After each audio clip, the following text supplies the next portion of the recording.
વર્ષીય યુવતી ક્યાં ગુમ થઈ ગઈ? જુવાન ઘરમાં દીકરો કે દીકરી હોય ત્યારે દરેક મા બાપની ઉપર એક પ્રકારનું ટેન્શન રહેતું હોય છે, ચિંતા રહેતી હોય છે. તેમના ભણતરની, તેમના ભવિષ્યની, તેમની કારકિર્દી માટેની. અને એ દરમિયાન તેઓ જેટલું પોતાનાથી બનતું હોય તે દરેક વસ્તુ કરી છૂટવા માટે તૈયાર રહેતા હોય છે, જેથી કરીને તેમના બાળકોનું ભવિષ્ય સારું બને અને તેઓ જીવનમાં આગળ વધે અને સ્થિર થાય. પરંતુ એવામાં જ્યારે તેમાં એવું પગલું ભરાઈ જાય ત્યારે મા બાપની ચિંતાઓનો પાર રહેતો નથી અને તેમની હાલત ખરાબ થઈ જતી હોય છે. એવી જ ઘટના અમદાવાદની બાજુની એક આવી છે કે જેમાં એક 19 વર્ષીય યુવતી અચાનક જ ગુમ થઈ જાય છે અને માતા પિતાની તકલીફોનો પાર રહેતો નથી. અને પછી આગળ ઘણી બધી ઘટનાઓ આકાર લે છે અને તેઓની મુસીબતો વધતી જ જાય છે.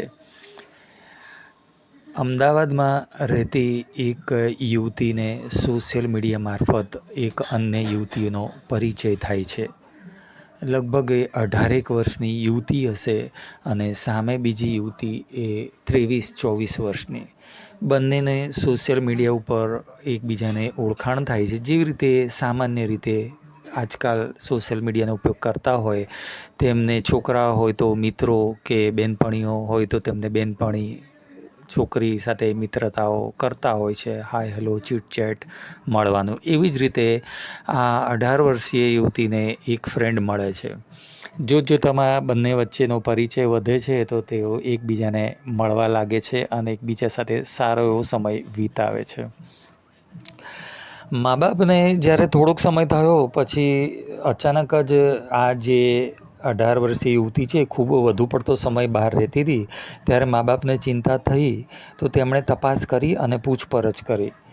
તો પછી તેણીએ જણાવ્યું કે એ મારી બહેનપણી છે, બીજી જે 23-1 વર્ષની છે, હું એની સાથે હોઉં છું ને ફરું છું અને અમે લોકો મળતા હોઈએ છીએ. તો મા બાપને હાશકારો થયો કે ચલો સામે પણ એક યુવતી જ છે અને એની બહેનપણી છે એટલે એવી કોઈ ચિંતા નથી, એટલે એમણે એ તરફ બહુ ધ્યાન આપ્યું નહીં.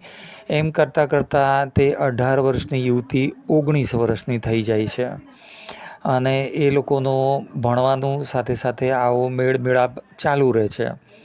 એમાં અચાનક જ એક દિવસ પોતાના ઘરમાં મા બાપ તે 19 વર્ષીય યુવતીને એની બહેનપણી સાથે ખોટી હાલતમાં જોઈ જાય છે અને તેઓ ચોંકી ઉઠે છે. તેઓને આશ્ચર્યનો પાર ન રહ્યો ત્યારે તેમણે પછી તેને પૂછપરછ કરી ત્યારે તેણીએ જણાવ્યું કે તે તેની બહેનપણીને ખૂબ જ ચાહે છે, તેને પ્રેમ કરે છે અને તેની સાથે જ જીવન વિતાવવા માંગે છે. મા બાપના તો પગ તળેથી ધરતી સરકી ગઈ, કારણ કે આવી અમુક બાબતો જે આપણા સમાજમાં હાલમાં પણ એટલી જાહેરમાં સ્વીકાર્ય નથી અને હજી તો ઘણા બધા લોકોને આવી બધી ખબર પણ પડતી નથી હોતી કે આવું હોઈ પણ શકે. એટલે તેને એક ખૂબ જ જુગુપ્સા રીતે એક ટેબુ એટલે કે એને ખૂબ જ વિચિત્ર રીતે ગણવામાં આવે છે અને તેને લોકો સારી દૃષ્ટિએ જોતા નથી, ટૂંકમાં કહીએ તો. એટલે મા બાપે તેમના નારાજગીનો પાર ન રહ્યો અને તેમણે તેને ખૂબ સમજાવી અને આ બધું ભૂલી અને છોડી દેવા જણાવ્યું. પરંતુ છતાં પણ તે યુવતીએ બંને એકબીજાને મળવાનું ઓછું ન કર્યું અને ઘરમાંથી દબાણ વધતા એક દિવસ કહ્યા વગર તે ચાલી જાય છે. બીજી બાજુ 23 વર્ષની યુવતી પણ તેના ઘરેથી ચાલી જાય છે. આમ બંને જણ પોતપોતાના ઘરેથી ગુમ થઈ અને અલગ રહેવાનું નક્કી કરે છે સાથે. અને ત્યાં રહીને પછી તેઓએ વિચાર્યું કે નોકરી કરીશું અને સાથે જીવન જીવશું.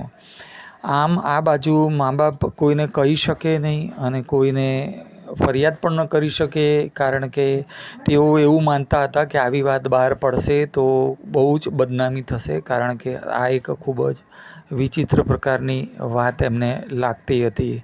એટલે તેઓ એકદમ જ સમસમીને બેસી રહ્યા હતા. તેવામાં તે યુવતીને આજના સમયમાં ક્યાંય પણ નોકરી જોઈએ તો ડોક્યુમેન્ટની જરૂર હોતી હોય છે, એની વગર કોઈ રાખતા નથી હોતા.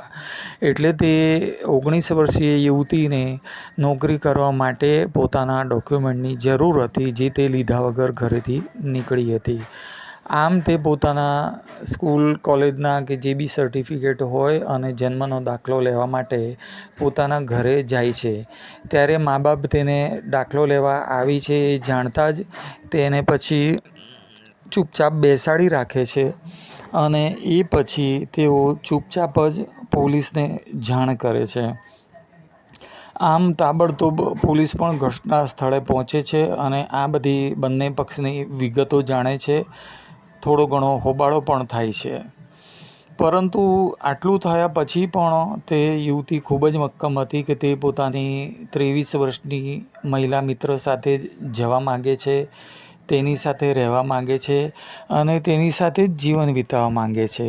હવે પોલીસ પણ આ બાબતે વિચારમાં પડી ગઈ.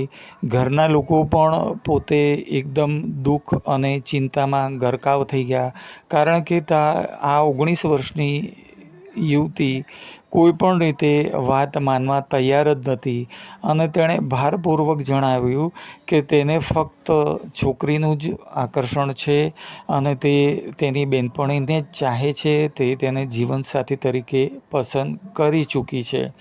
અને આમ આ જ પ્રકારની ઘટના તે 23 વર્ષની યુવતીના ઘરે પણ બનતી હોય છે, કારણ કે તે લોકોના ઘરમાં પણ આ જ પ્રકારની પરિસ્થિતિનું નિર્માણ થાય છે. કારણ કે ભારતીય સમાજમાં આવી બધી બાબતોને ખુલીને હજી સુધી જોઈએ એટલું સ્વીકૃતિ નથી કે સ્થાન મળ્યું નથી અને લગભગ તો ઘણા લોકોને આ બાબતે ખ્યાલ પણ હોતો નથી. એટલે વધુ હોબાળો અને વધુ ક્ષોભજનક સ્થિતિ સમજવાનું બનતું હોય છે જે ઘરમાં આવી ઘટનાઓ બનતી હોય છે. એટલે હવે આમ તો હવે આગળ શું બને છે તે જોવાનું રહ્યું, પરંતુ હાલ તો આટલે સુધી ઘટના આવીને અટકી પડી છે. તો મિત્રો, આ બાબત વિશે આપનું શું માનવું છે? શું આપને આવી બધી સ્થિતિની કોઈ પણ બાબતો કોઈ વાર આવી ઘટનાઓ વિશે જાણકારી મળી છે? શું તમે માનો છો કે મા બાપે તે લોકોને સ્વીકૃતિ આપી દેવી જોઈએ ને તેમને એમની રીતે રહેવા માટે છૂટ આપવી જોઈએ? આપનું મંતવ્ય કિંમતી છે, કમેન્ટમાં જરૂરથી જણાવજો. વિડીયોને લાઈક કરજો, ચેનલ સબસ્ક્રાઈબ કરજો અને બેલ બટન દબાવવાનું ના ભૂલતા. જો તમે વિડીયોને લાઈક કરો છો અને ચેનલ સબસ્ક્રાઈબ કરો છો તો વધુને વધુ લોકો સુધી જાણકારીવાળા, અવનવી માહિતીવાળા સમાચારો, બાબતો, ઉપયોગી માહિતીઓ પહોંચે છે અને લોકોને કોઈને કોઈની રીતે મદદરૂપ થઈ શકે છે. તો કૃપા કરીને વિડીયો લાઈક કરજો, ચેનલ સબસ્ક્રાઈબ કરજો અને બેલ બટન દબાવવાનું ના ભૂલતા. વિડીયો જોવા બદલ તમારો ખૂબ ખૂબ આભાર. ધન્યવાદ. નમસ્કાર. આપનો હર દિન, હર ઘડી, હર સમય શુભ રહે. આભાર.